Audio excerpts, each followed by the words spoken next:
ingin mempresentasikan apa Mas Aryo? Pemahaman iman GPIB terhadap prioritas agama. Nah, oke. Oh, boleh naik slide Kak? Nice. Oke. Nampaknya belum ya?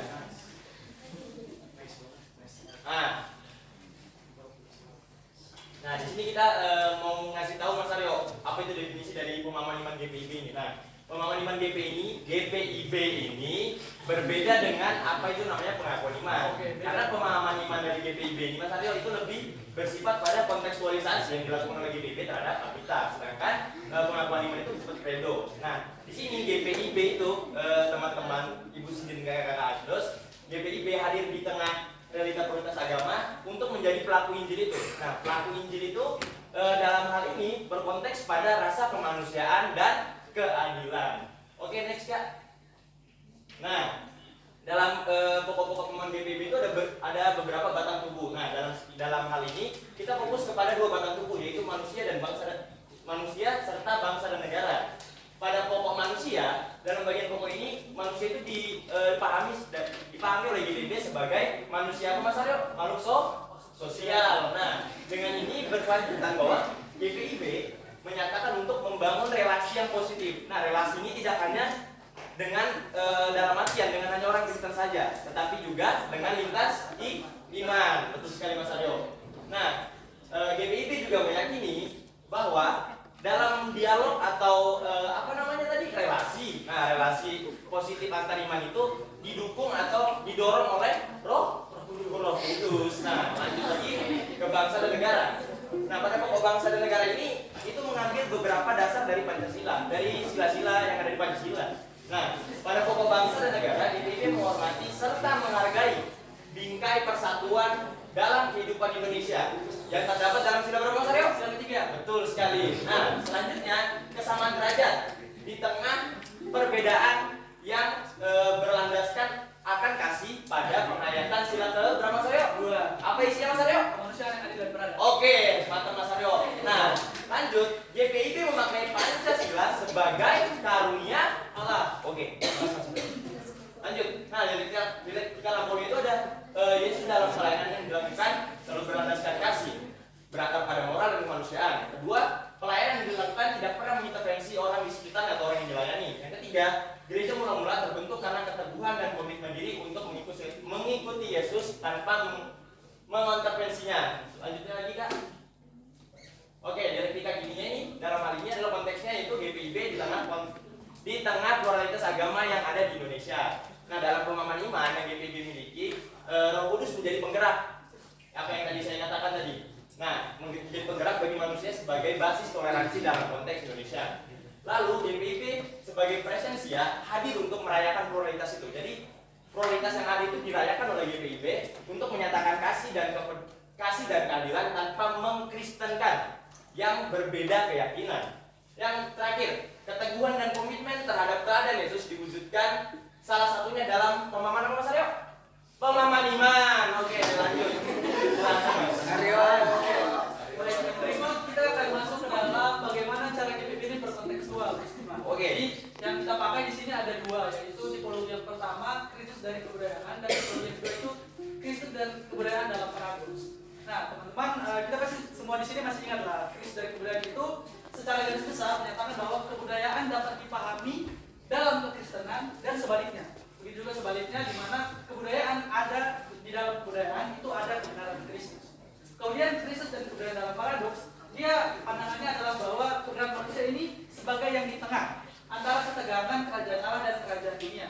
Nah, meskipun manusia hidup di dalam ketegangan itu, manusia harus tetap menjalankan apa yang menjadi tugasnya sebagai pelaku ini. Next slide. Oke. Baik, ini adalah upaya kontekstualnya di GPIB Mas Bima. Kita bisa lihat poin yang pertama, pada pokok pemahaman GPIB itu dia berbicara tentang Allah berperan dalam pembentukan Pancasila dan bahwa kemerdekaan adalah anugerah Allah. Jelas bahwa Pancasila dan kemerdekaan yang kita miliki itu merupakan hasil dari karunia Allah, merupakan hasil dari kerja Allah juga. Dan kemudian kalau kita ingat dalam Pancasila itu kan ada penghapusan 7 kata, dan misalnya yang pertama itu juga merupakan intervensi Allah. Dalam pemahaman GPIB dikatakan demikian. Kemudian yang kedua, mengamalkan Pancasila berarti bentuk tanggung jawab kita kepada Allah. Karena apa? Karena dalam Pancasila itu ada kerja Allah. Jadi saat kita mengamalkan Pancasila, itu kita mengamalkan apa yang menjadi perintah Allah juga. Kemudian yang kedua tentang krisis dan kebudayaan dalam paradoks. Di sini adalah manusia hidup dalam ketegangan antara komunitas yang plural dengan bagaimana mereka tetap taat kepada Allah. Kan plural ini kan Nasmima tahu lah resikonya banyak kan. Betul. Nah, namun di tengah pluralitas itu, kemudian manusia dituntut untuk terus menjalankan apa yang menjadi perintah Allah. Oke, selanjutnya kita mau ngapain nih Mas Aryo? Selanjutnya kita presentasi Mas Bima. Oke. Teman-teman kita sudah siap belum? Sudah siap belum? Sudah. Oke, sudah siap semua. Oke.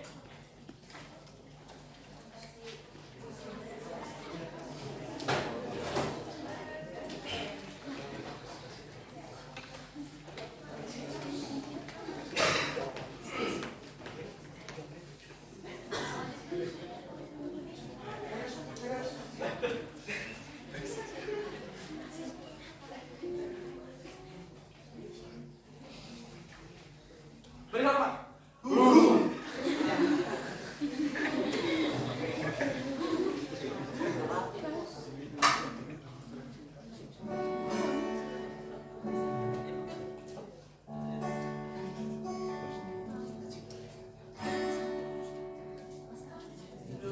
Indonesia,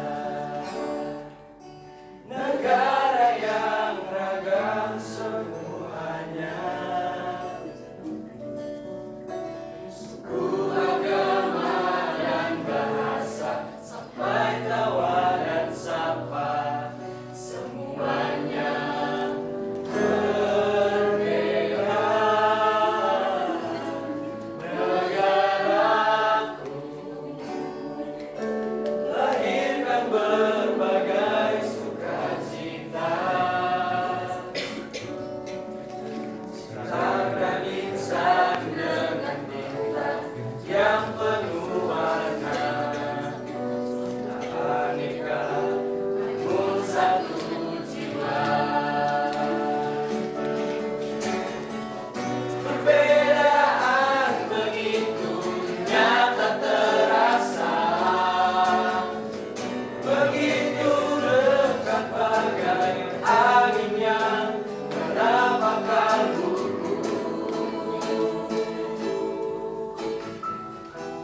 Bukankah itu indah?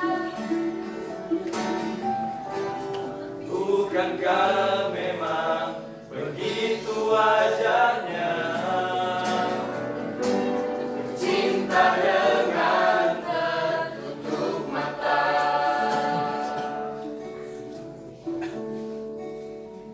Angan menjadi makananku.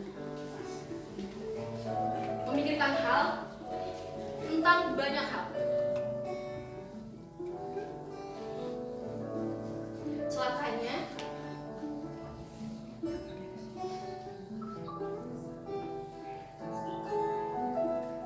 batu merupakan hiasan yang digunakan untuk memikirkan sesuatu. Padahal memang agamaku adalah jalan terakhir menuju keselamatan. Celaka katanya kalau kita tetap pada pendirian itu. Dahiku seketika berkerut, memikirkan dan menggali ulang hal tersebut.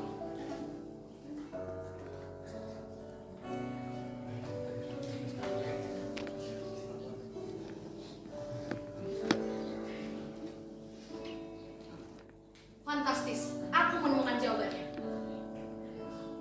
Gerimis menyadarkannya bahwa bukan hanya kita saja yang hidup di dunia, melainkan banyak orang dengan berbagai latar belakang, dan itulah ciri khas kita.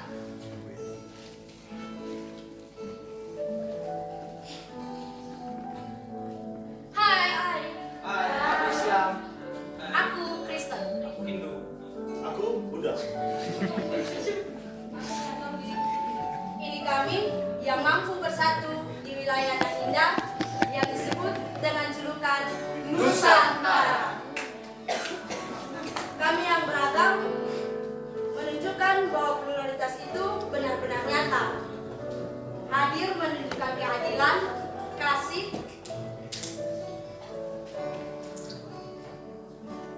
hadir untuk menunjukkan keadilan dan kasih tanpa memandang bulu.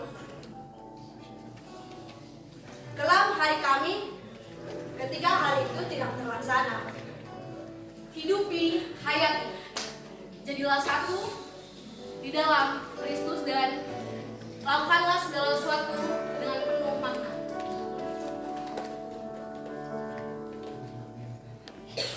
Tidak. Tidak ada selain aku.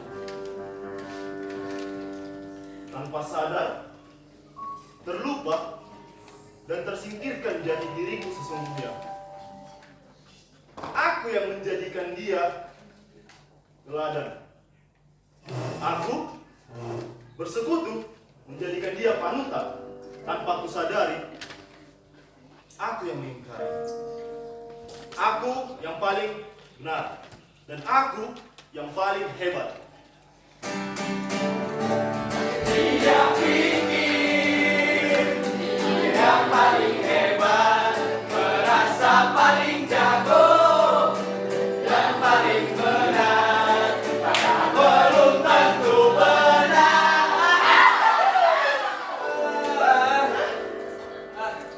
Lihat apa yang baru saja terjadi. Gereja seakan lupa dengan identitas yang sesungguhnya. Kristus hadir untuk menyatakan kerajaan Allah,